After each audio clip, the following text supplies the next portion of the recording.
बिस्मिल्लाहिर्रहमानिर्रहीम। अस्सलाम वालेकुम। 94 न्यूज़ की खास खबरों के साथ मैं हूं ताहा।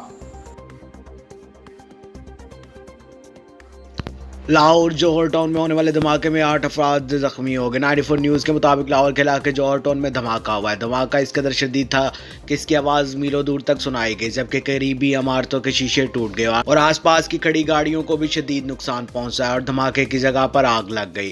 तफसीलात के मुताबिक ये धमाका हाफिज सईद के घर के आसपास किया गया है। पुलिस राय का कहना है कि धमाके से 3 गाड़ियों और 3 मोटरसाइकिल मुकम्मल तौर पर और एक रिक्शा जुज़वी तबाह हो गया और मुमकिना तौर पर बम धमाका था। ताहम ये कहना कबल अज़ वक्त है कि धमाका खेज मवाद कहाँ नस्ब था। बम डिस्पोजेबल स्क्वाड की टीम भी जाए हादसा पर पहुंच गई, जबकि पुलिस ने इलाके को घेरे में लेकर ऑपरेशन शुरू कर दिया। अवाम को जाए वकुआ की जानिब जाने से रोका जा रहा है। दूसरी जानिब एनी शाहिद खातून ने 94 न्यूज़ से बातचीत करते हुए बताया कि आज सुबह गली के बाहर एक नामालूम मोटरसाइकिल खड़ी थी और धमाका खेज मवाद इसी में रखा गया था, क्योंकि धमाके के बाद मोटरसाइकिल के परखच्चे उड़ गए हैं। रेस्क्यू काम का कहना है कि धमाके में अब तक 7 अफराद जख्मी हो गए, जिन्हें अस्पताल मुंतकिल किया गया है।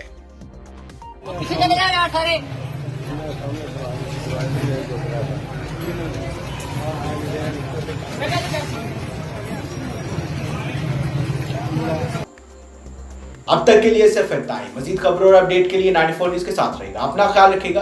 अल्लाह हाफिज।